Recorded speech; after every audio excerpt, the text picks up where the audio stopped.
Hello दोस्तों, only army study channel पर आपका स्वागत है। दोस्तों उम्मीद करता हूँ आप सब लोग अच्छे होंगे।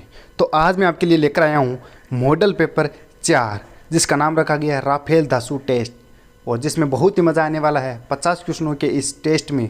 देखिए आपके इन 50 क्वेश्चनों में कितने नंबर आ रहे हैं वो कमेंट बॉक्स में हमें ज़रूर बताना है। तो दोस्तों वीडियो को स्किप ना करते हुए वीडियो के अंत तक ज़रूर बने रहना है, और इसी वीडियो में इन क्वेश्चनों को सोल्व करके भी बताया गया है। और वीडियो को ज़्यादा से ज़्यादा दोस्तों के साथ में शेयर करना है। यदि आप हमारे चैनल पर पहली बार आए हो तो हमारे चैनल को सब्सक्राइब कर ले और बेल आइकन को ज़रूर प्रेस कर लेना, ताकि सभी क्लासों की नोटिफिकेशन आप तक ज़रूर पहुंच सके, और वीडियो को लाइक कर देना। तो चले दोस्तों हम डायरेक्ट क्वेश्चन पर चलते हैं। वीडियो को ज़रूर लाइक कर देना और सब्सक्राइब चैनल को कर देना, और ज़्यादा से ज़्यादा दोस्तों के साथ में शेयर कर देना। पहला क्वेश्चन क्या है दोस्तों, हमारे पास मॉडल पेपर का पहला क्वेश्चन आया हमारे पास है कि निम्नलिखित में से किसके पास भारतीय सुरक्षा बलों पर सर्वोच्च कमान प्राप्त है। यानी निम्न में से किसके पास भारतीय सुरक्षा बलों पर सर्वोच्च कमान होती है। ये होती है भारत के राष्ट्रपति के पास। D is right answer. Next question दोस्तों बताओ, दल बदल कानून भारतीय संविधान की किस अनुसूची में दिया गया है। इसका राइट आंसर जो लोग क्या बता रहे हैं, दल बदल कानून भारतीय संविधान की किस अनुसूची में है। जो लोग इसका राइट आंसर बी बता रहे हैं सही है, 10वीं अनुसूची में, 10वीं अनुसूची में। नेक्स्ट क्वेश्चन पे हम चलते हैं दोस्तों। तीसरा क्वेश्चन हमारे पास क्या है, तीसरे क्वेश्चन पर देखो। तीसरा क्वेश्चन है कि बनारस हिंदू विश्वविद्यालय की स्थापना किसने की थी। बनारस हिंदू विश्वविद्यालय की स्थापना किसने की थी। तो इसका राइट आंसर जो लोग बी बता रहे हैं, मदन मोहन मालवीय, उनका सही है, B is right answer. Madan Mohan Malviya ने बनारस हिंदू विश्वविद्यालय की स्थापना की थी। नेक्स्ट चौथा क्वेश्चन हमारे पास क्या है कि निम्नलिखित में से कौन सा धातु पृथ्वी की भूपर पट्टी में सबसे प्रचुर मात्रा में पाया जाता है। यानी कौन सी जो धातु है जो पृथ्वी की भूपर पट्टी पर सबसे अधिक मात्रा में पाई जाती है। तो इसका राइट आंसर बताओ दोस्तों। तो इसका राइट आंसर मैं बता देता हूँ, जो लोग डी बताया है एल्यूमिनियम, एल्यूमिनियम उनका सही है, D is right answer. Next question क्या है, नेक्स्ट क्वेश्चन देखो दोस्तों। नेक्स्ट क्वेश्चन हमारे पास यह है कि भारत में राज्य के राज्यपाल की नियुक्ति कौन करता है। भारत में राज्य के राज्यपाल की नियुक्ति कौन करता है दोस्तों बताओ इसका आंसर। इसका आंसर जो लोग डी बता रहे हैं सही है, भारत के राष्ट्रपति राज्यपाल की नियुक्ति करता है, D is right answer. Next छठवां क्वेश्चन हमारे पास क्या है कि हिंद फौज, आज़ाद हिंद फौज की स्थापना कहाँ की गई थी। आज़ाद हिंद फौज की स्थापना कहाँ की गई थी। तो इसका राइट आंसर क्या होगा, ए सिंगापुर। सिंगापुर में आज़ाद हिंद फौज की स्थापना की गई थी। नेक्स्ट सातवां क्वेश्चन हमारे पास क्या है कि वर्ल्ड वाइड वेब के आविष्कार के लिए किसे जाना जाता है। वर्ल्ड वाइड वेब के आविष्कार के लिए किसे जाना जाता है। तो इसका राइट आंसर क्या होगा दोस्तों। इसका राइट आंसर बताऊं, A sir Tim Berners-Lee. Sir Tim Berners-Lee ने वर्ल्ड वाइड वेब के आविष्कार किया था। इसका राइट आंसर होगा option number A. Next question आठवां क्वेश्चन हमारे पास क्या है कि भारतीय संविधान के किस निम्नलिखित भाग में मौलिक कर्तव्यों का उल्लेख है। भारतीय संविधान के किस निम्नलिखित भाग में मौलिक कर्तव्यों का उल्लेख है। कौन से मौलिक कर्तव्यों का। तो इसका राइट आंसर क्या होगा, ऑप्शन नंबर डी भाग 4 ए में मौलिक कर्तव्यों के बारे में बताया गया है, और मौलिक कर्तव्यों के बारे में बताया गया है। नेक्स्ट नौवां क्वेश्चन हमारे पास क्या है दोस्तों। नौवां क्वेश्चन देखिए कि भारत में राज्य का राज्यपाल बनने के लिए न्यूनतम आयु कितनी होनी चाहिए। भारत में राज्य का राज्यपाल बनने के लिए न्यूनतम आयु कितनी होनी चाहिए दोस्तों। इसका राइट आंसर बता दो दोस्तों आप ही। तो इसका राइट आंसर बता देता हूँ, 35 वर्ष। सी इज़ राइट आंसर। भारत में राज्यपाल बनने के लिए अधिकतम आयु कितनी होनी चाहिए, 35 वर्ष। न्यूनतम आयु 35 वर्ष होनी चाहिए। न्यूनतम आयु, अधिकतम आयु कितनी भी हो सकती है, लेकिन न्यूनतम आयु कितनी होनी चाहिए, 35 वर्ष होनी चाहिए। और राष्ट्रपति के लिए भी 35 वर्ष होनी चाहिए, और राज्यपाल के लिए भी 35 वर्ष होनी चाहिए। C is right answer. Next question 10वां क्वेश्चन हमारे पास क्या है दोस्तों। 10वां क्वेश्चन हमारे पास है कि शब्द गैम्बिट निम्न में से किस खेल से संबंधित है। जो गैम्बिट जो शब्द है वह कौन से खेल से संबंधित है, कौन से खेल से संबंधित है। तो इसका राइट आंसर जो लोग शतरंज बता रहे हैं उनका सही है शतरंज, बी इज राइट आंसर। शतरंज जो गेमबिट से संबंधित है। दोस्तों यदि अभी तक आपने हमारे चैनल को सब्सक्राइब नहीं किया तो प्लीज़ ज़रूर सब्सक्राइब करें एंड ज़्यादा से ज़्यादा दोस्तों के साथ में शेयर करें। नेक्स्ट क्वेश्चन 11 क्वेश्चन क्या हमारे पास है कि किस अनुच्छेद के अंतर्गत भारत के राष्ट्रपति द्वारा वित्तीय आपातकाल लागू किया जा सकता है। यानी राष्ट्रपति द्वारा वित्तीय आपातकाल लागू कौन से अनुच्छेद के तहत किया जाता है? तो इसका राइट आंसर क्या होगा? ऑप्शन सी, अनुच्छेद 360। C is right answer, article 360। Next 12वां क्वेश्चन क्या है? ईस्ट इंडिया कंपनी का गठन किस वर्ष हुआ था? ईस्ट इंडिया कंपनी का गठन किस वर्ष हुआ था? तो इसका राइट आंसर क्या होगा? ऑप्शन नंबर सी, 1600 ईस्वी में ईस्ट इंडिया कंपनी का गठन हुआ था। नेक्स्ट क्वेश्चन हमारे पास है कि हिमालय पर्वत श्रृंखला किस प्रकार की पर्वत श्रेणी में आती है? जो हिमालय पर्वत श्रृंखला है वह किस प्रकार की पर्वत श्रेणी में आती है? तो इसका राइट आंसर होगा ऑप्शन नंबर डी, वलित पर्वत श्रेणी में हिमालय पर्वत श्रृंखला आती है। D is right answer. Next 14वां क्वेश्चन हमारे पास क्या है? निम्नलिखित में से कौन स्तनपायी विशालतम है? कि निम्नलिखित में से कौन सा स्तनपायी विशालतम है? सबसे बड़ा स्तनपायी कौन सा जीव है? वह whale. A1 is right answer, whale मछली। नेक्स्ट क्वेश्चन 15वां क्वेश्चन हमारे पास क्या है दोस्तों? देखें कि निम्न में से किस स्थान पर एक वस्तु का भार सर्वाधिक होता है? यानी वस्तु का भार सर्वाधिक कौन से स्थान पर होता है, ये क्वेश्चन है। तो इसका राइट आंसर क्या होगा? ऑप्शन नंबर ए, दूरत्व पर। दूरत्व पर किसी भी वस्तु का भार क्या होता है? हमेशा ज़्यादा होता है। और सबसे कम किस पर होता है? भूमध्य पर। भूमध्य पर सबसे कम होता है और पोल पर क्या होता है? सबसे अधिक होता है। ध्रुव रेखा पर सबसे ज़्यादा होता है। नेक्स्ट दोस्तों सामान्य विज्ञान के क्वेश्चन है। नेक्स्ट 16वां क्वेश्चन हमारे पास क्या आया है? 16वां क्वेश्चन देखिए कि निम्न में से कौन सा तत्व एक उपधातु है? उपधातु कौन सा तत्व है? इन चार में से उपधातु कौन सी है? तो बताओ इसका राइट आंसर। ऑप्शन नंबर ए, सिलिकॉन। सिलिकॉन एक उपधातु है। नेक्स्ट 17वां क्वेश्चन हमारे पास क्या है कि निम्नलिखित में से कौन एक संयोजी ऊतक नहीं है? संयोजी ऊतक कौन सा नहीं है? तो इसका राइट आंसर होगा ऑप्शन नंबर सी, त्वचा। त्वचा एक संयोजी ऊतक नहीं है। C is right answer. Next 18वां क्वेश्चन हमारे पास क्या है कि निम्नलिखित में से कौन से सूक्ष्म जीवी पोलियो तथा चेचक क्या होते हैं? चिकन पॉक्स जैसी गंभीर बीमारियों के कारण है। निम्नलिखित में से कौन से सूक्ष्म जीवी, इनमें से कौन सा सूक्ष्म जीवी है जो पोलियो तथा चेचक जैसी गंभीर बीमारियों के कारण है? तो इसका राइट आंसर क्या होगा दोस्तों? इसका राइट आंसर बता दो।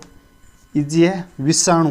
विषाणु के कारण ही पोलियो तथा चेचक जैसी गंभीर बीमारियां होती है। तो इसका राइट आंसर होगा ऑप्शन नंबर डी, विषाणु। नेक्स्ट क्वेश्चन हमारे पास क्या है कि आवर्तिका से मात्रक फ्रीक्वेंसी की ऐसे यूनिट क्या है? तो इसका राइट आंसर होगा option number D, hertz. Hertz होती है आवर्ती की। आवर्ती बराबर क्या है? 1/T। ये इसको बोलते हैं सेकंड इनवर्स या हर्ट्ज।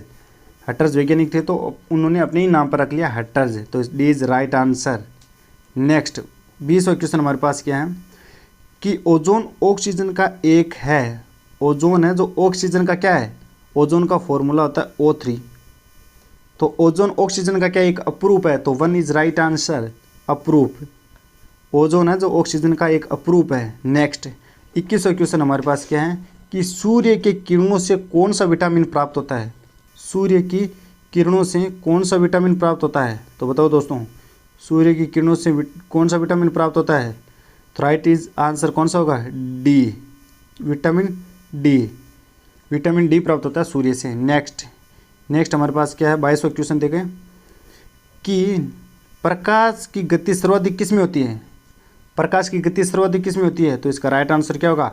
सभी जानते हो प्रकाश की गति सर्वाधिक होती है निर्वात में। कितनी होती है निर्वात में, बता सकते हैं? कमेंट बॉक्स में ज़रूर बताइए यदि आप जानते हो तो। चलो मैं बता देता हूँ।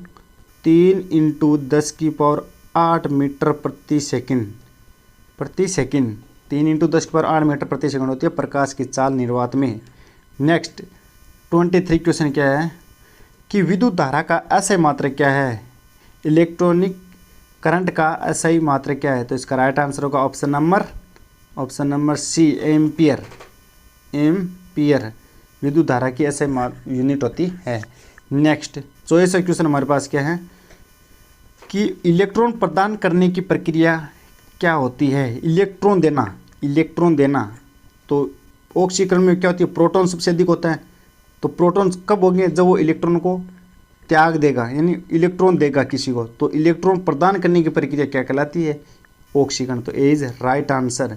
इलेक्ट्रॉन प्रदान करने की प्रक्रिया को ऑक्सीकरण कहते हैं और इलेक्ट्रॉन ग्रहण करने की, ऑब्जर्व करने की प्रक्रिया को कहते हैं अपचयन कहते हैं। लेकिन इलेक्ट्रॉन प्रदान करने की प्रक्रिया कहते हैं ऑक्सीकरण। Is right answer. नेक्स्ट 25वां क्वेश्चन हमारे पास क्या है, चश्मे बनाने में किस कांच का उपयोग किया जाता है। चश्मे बनाने में किस कांच का प्रयोग किया जाता है। तो इसका राइट आंसर होगा ऑप्शन नंबर, बताओ दोस्तों ऑप्शन नंबर क्या होगा, ए इज राइट आंसर। क्रुक का कांच, क्रुक के कांच से ही चश्मे बनाए जाते हैं। तो इसका ए राइट आंसर होगा। नेक्स्ट हमारे क्वेश्चन है, हमारे पास नेक्स्ट क्वेश्चन आया है कि इंसुलिन एक प्रकार का है। इंसुलिन क्या है, एक प्रकार का।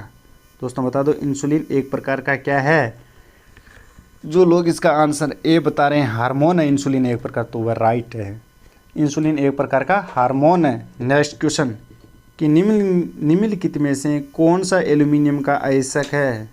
27वां क्वेश्चन है कि एल्यूमिनियम का आयस्क बताना है। तो एल्यूमिनियम का आयस्क क्या है, बॉक्साइड होता है, क्रायोलाइट होता है। तो बताओ दोस्तों क्या होता है एल्यूमिनियम का आयस्क, B is right answer, cryolite aluminium का क्या होता है, आयस्क होता है। नेक्स्ट 28 क्वेश्चन क्या है, 28 क्वेश्चन हमारे पास आया है कि निम्नलिखित में से किस गैस का रिसाव भोपाल त्रासदी के समय हुआ था। कि भोपाल त्रासदी के समय कौन सी गैस का रिसाव हुआ था। तो इसका राइट आंसर होगा ऑप्शन नंबर ए, मिथाइल आइसोसाइनाइड। मिथाइल MIC बोलते हैं, methyl isocyanide. Next question 29 question हमारे पास क्या है कि RNA का पूर्ण रूप क्या है, यानी RNA के असंक्षिप्त रूप क्या है, फुल फॉर्म क्या है RNA की। तो इसकी फुल फॉर्म है राइबो, R का हो जाएगा राइबो, N का हो जाएगा न्यूक्लिक और A का हो जाएगा acid, ribo nucleic acid is right answer. Next 30 question क्या है कि निम्नलिखित में से कौन सी मानव शरीर की सबसे बड़ी कोशिकाएं हैं। मानव शरीर की सबसे बड़ी कोशिकाएं कौन सी है इन 4 ऑप्शनों में से। तो बताओ दोस्तों इसका यदि आप जानते हो तो इसका राइट आंसर कमेंट बॉक्स में भी बता देना, यह भी बता देना। तो इसका राइट आंसर होगा ऑप्शन नंबर सी, तंत्रिका कोशिकाएं हैं। मानव शरीर की सबसे बड़ी कोशिकाएं होती है तंत्रिका कोशिकाएं। नेक्स्ट 31 क्वेश्चन हमारे पास आया है, क्या क्वेश्चन है देखो कि निम्नलिखित में से कौन सा मानव त्वचा को रंग प्रदान करने की उत्तरदायी होता है। यानी मानव जो त्वचा है उसको रंग प्रदान करने के लिए कौन सा उत्तरदायी है। तो जो लोग इसका राइट आंसर क्या बता रहे हैं, मेलेनिन वो सही है। मेलेनिन याद रख लेना दोस्तों, आसानी से याद हो जाएगा। मेलेनिन त्वचा को रंग प्रदान करता है। नेक्स्ट 32 क्वेश्चन क्या है, विद्युत मोटर मोटर किस लिए काम आती है। यह कौन सी ऊर्जा को यांत्रिक ऊर्जा में बदलती है। तो यह विद्युत ऊर्जा को यांत्रिक ऊर्जा में चेंज कर देती है विद्युत मोटर। तो D is right answer. Next 32 question क्या है, 32 क्वेश्चन आया हमारे पास 33 है कि प्रकाशीय तंतु निम्नलिखित में से प्रकाश के किस सिद्धांत पर कार्य करता है। जो प्रकाशीय जो तंतु है कौन से सिद्धांत पर कार्य करता है। तो यह करता है पूर्ण आंतरिक परावर्तन पर क्या करती है, यह सिद्धांत पर कार्य करती है प्रकाशिक तंतु। जो सूचना भेजने का क्या कहता है, कार्य करता है प्रकाशिक तंतु, सूचना को भेजता है। नेक्स्ट क्वेश्चन 34वां क्वेश्चन हमारे पास आया है, फफूंद या कवक के अध्ययन को क्या कहते हैं? फफूंद या कवक के अध्ययन को क्या कहते हैं? तो इसका राइट आंसर क्या होगा दोस्तों?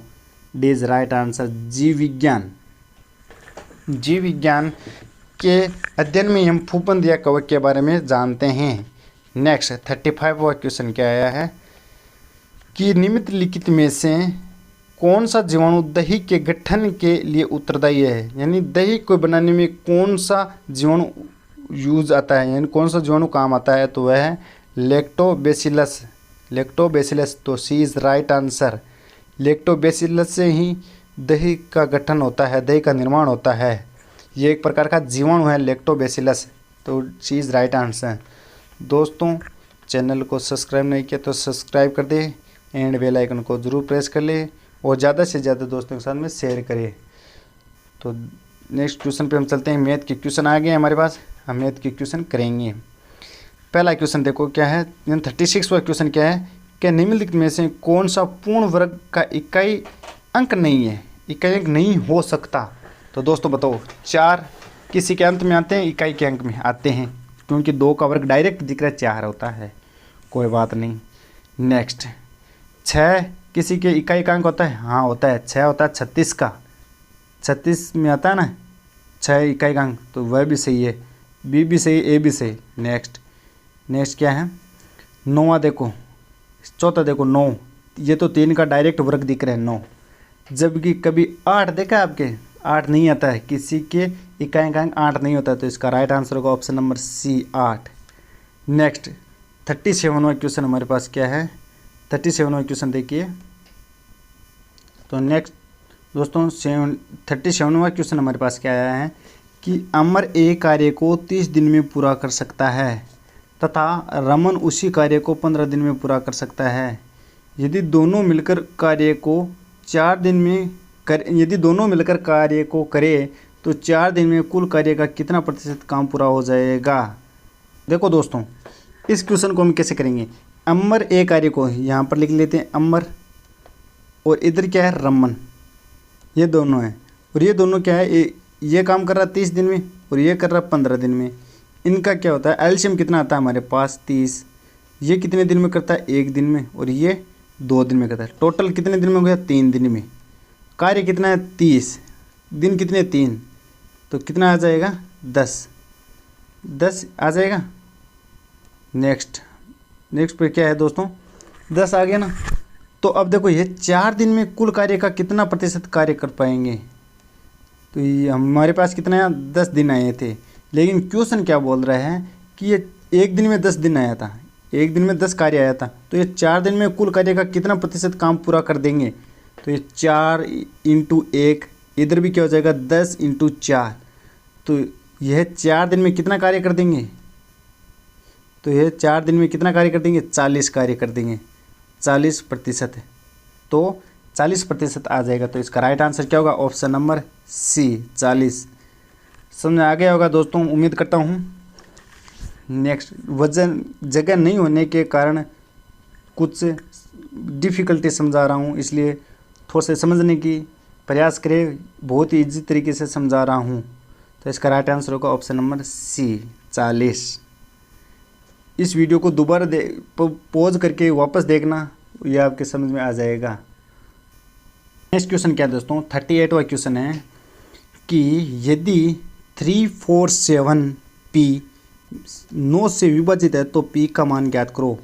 यानी ये डायरेक्ट क्वेश्चन बोल रहा है कि यह 347P यह जो कितने से विभाजित है, 9 से विभाजित है, तो P का मान बताना है। तो दोस्तों 9 का इसमें भाग दो, पूरा कितनी बार जाता है?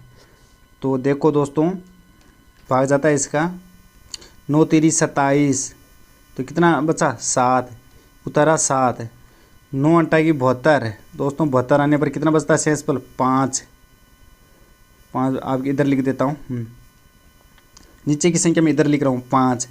अब P उतारा, अब P की जगह कितने लगे कि पूरा भाग जाए? तो P की जगह हम 4 लिख देंगे।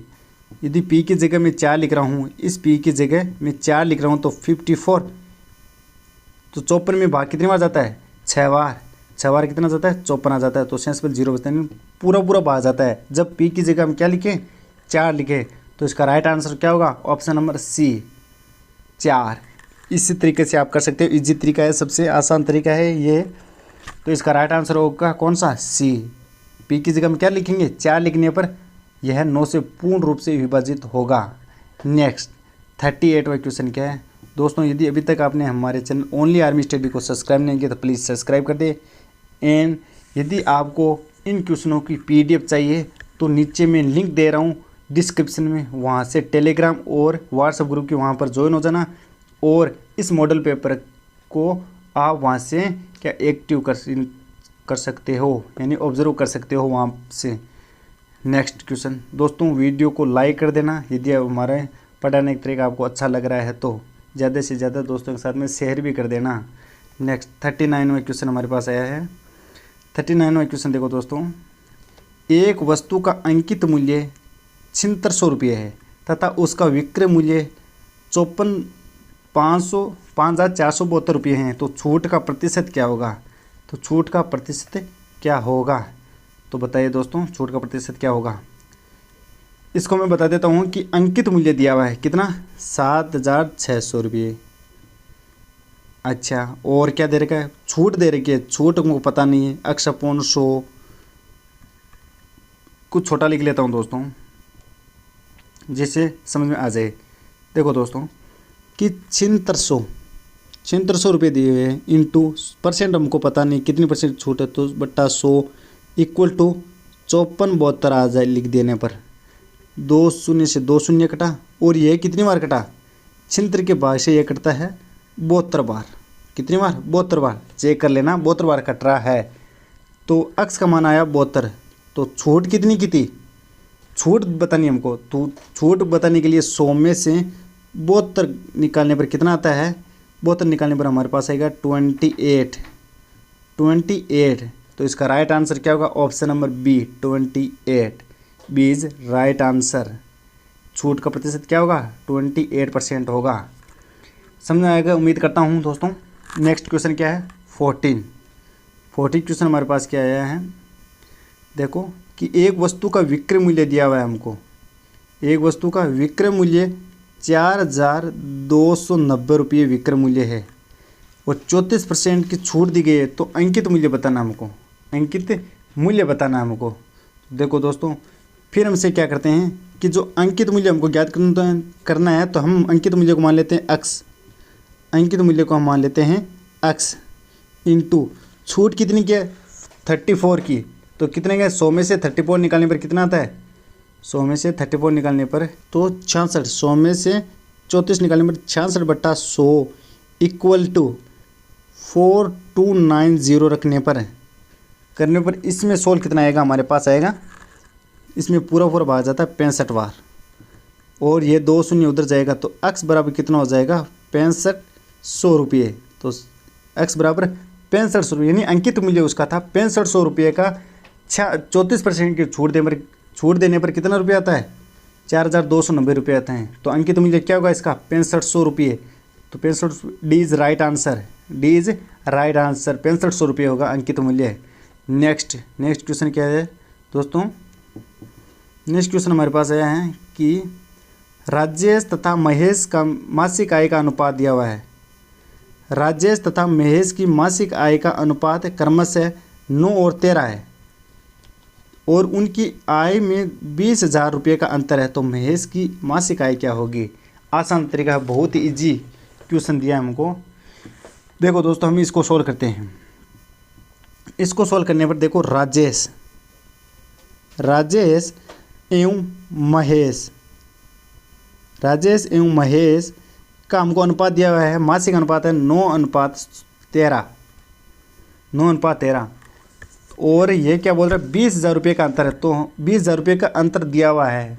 इनका अंतर कितना है, हम इनको मानना कि उनकी आय कितनी थी 9 इंटू अक्ष गुना और ये भी कितना अक्ष गुना, अक्ष से दोनों साइड गुना करो, तो इनका अंतर कितना है, इनका अंतर दिया हुआ है कितना 4x और हमको क्वेश्चन में अंतर दिया हुआ है कितना 20,000 दिया हुआ है, तो x का मान कितना आ जाएगा 5,000 x का मान कितना आ जाएगा 5000, x का मान 5000 आ जाएगा ना। तो देखो x का मान 5000 आ जाएगा, तो हम करते हैं x बराबर 5000। हमको किसका पूछा है, हमको पूछा है महेश का कितना दे रखा है 13। तो 13 हमने लिखा था 9 अक्ष अनुपात 13 अक्ष, तो हमको पूछा महेश का कर लो 13 इंटू अक्ष का मान कितना है 5000। तो 13 इंटू 5 कितना होता है 65, तो 65,000 होगा। तो महेश की आय क्या होगी, मासिक आय होगी 65,000। तो 20 राइट आंसर। पहले सोल्व से आराम से सोल्व करना, आराम से इजी, बहुत ही इजी क्वेश्चन है। 65 तो कितना हो जाएगा 65,000 रुपये हो जाएगा। और यदि हमको राजेश का पूछ ले तो 9 से मल्टीप्लाई करा देना, 9 इंटू 5000, 9 से गुना मल्टीप्लाई कराने पर कितना आएगा हमारे पास 45,000। तो ए उसका राइट आंसर होता। लेकिन यहाँ पर हमको पूछा है महेश की मासिक आय, तो उसको 13 से मल्टीप्लाई कराना है। कितने से 13 से। महेश का कितना दिया हुआ अनुपात 13 तो दिया हुआ है, तो उसको मल्टीप्लाई कराना है 13 से। 13 से मल्टीप्लाई कराने पर कितना आता है 65,000। नेक्स्ट, उम्मीद करता हूँ दोस्तों ये आपकी क्वेश्चन बहुत ही आसान तरीके से समझ में आ चुका होगा। नेक्स्ट दोस्तों, ओनली आर्मी स्टडी चैनल को सब्सक्राइब कर लेना और दोस्तों के साथ में ज़्यादा से ज़्यादा शेयर कर लेना। और इसकी पीडीएफ चाहिए तो नीचे लिंक डिस्क्रिप्शन में दे रखी है। और यदि कोई भी क्वेश्चन आपको समझ में नहीं आया है तो वो टेलीग्राम में बता देना। टेलीग्राम की में नीचे लिंक डिस्क्रिप्शन में दे रखी है, नीचे डिस्क्रिप्शन में, वहाँ पर आप टेलीग्राम पर जाकर बता देना कि ये क्वेश्चन क्लियर नहीं हुआ है। दोस्तों नेक्स्ट क्वेश्चन क्या है हमारे पास, 42 क्वेश्चन हमारे पास है। 42 क्वेश्चन है कि 9 विद्यार्थियों के एक समूह का औसत भार दिया 43। यह भी बहुत ही इजी क्वेश्चन है। 9 विद्यार्थियों का औसत दे रखा है 43 किलोग्राम। जब एक नया विद्यार्थी समूह में शामिल हो जाता है तो उसका समूह का औसत भार कितना हो जाता है 45 हो जाता है टोटल। तो नए जो विद्यार्थी का वजन क्या होगा, इसको आसान तरीके से समझा देता हूँ आपको दोस्तों। इसका है कि 9 विद्यार्थियों का औसत भार कितना है 43। तो कितना हो जाएगा 43 तो औसत है। औसत को आपको पता है कि औसत बराबर क्या होती है, औसत बराबर होती है कुल योग बटा संख्या। तो हमको दे रखा 43, तो संख्या निकालनी है तो क्या होता है 9 से मल्टीप्लाई कर देते हैं। तो कितने आ जाएगा, कितना आएगा, मैं इधर लिख लेता हूँ क्लियर से। 9 इंटू 40, 9 का मान कितना दे रखा है 43 दे रखा है औसत। इसको 3 से 9 से मल्टीप्लाई पर कितना आएगा, 9 से मल्टीप्लाई कर देने पर दोस्तों 343 आता है। और नेक्स्ट बोल रहा है कि नया विद्यार्थी जुड़ गया तो टोटल कितने हो गए 10 हो गए, और औसत भार में कितना वृद्धि होगी 45 हो गया। तो कितना हो जाएगा, ये हो जाएगा 450। अब 450 में से 343 निकालने पर कितना आंसर आता है हमारे पास, इसका आंसर आता है 63। तो सी इज़ राइट आंसर 63। कितना होगा नए जो विद्यार्थी का भार, नए विद्यार्थी का वजन होगा 63। 10 में से 9 निकाले 1 बचा, और 450 में से 343 निकालने पर 63 बचता है। ये इतना ही है, बहुत इजी क्वेश्चन है। 63 is right answer. Next question पर चलते हैं। 43 क्वेश्चन क्या है हमारे पास है कि यदि चीनी के मूल्य में 10% की वृद्धि हो जाती है, यदि उसके खपत में कितनी प्रतिशत की कमी की जाए कि खर्च में कोई परिवर्तन ना हो। पहले इसका फॉर्मूला बता देता हूँ दोस्तों कि कमी या वृद्धि अपॉन 100 प्लस या माइनस कमी या वृद्धि इंटू 100, यह फॉर्मूला होता है। अब हम इसकी वैल्यू रख देते हैं, कमी या वृद्धि हमको दे रखी कितनी, हम फॉर्मूले में वैल्यू रखते हैं कमी दे रखी या वृद्धि दे रखी है 10% की, बट अपॉन 100 प्लस 10 कितना होता है 100 प्लस 10 इंटू 100 करने पर कितना आएगा इसका आंसर कितना आएगा दोस्तों बता दो। 10 अपॉन 110 इंटू 100, 0 से 0 100 अपॉन 11। तो इसका राइट आंसर होगा ऑप्शन नंबर ए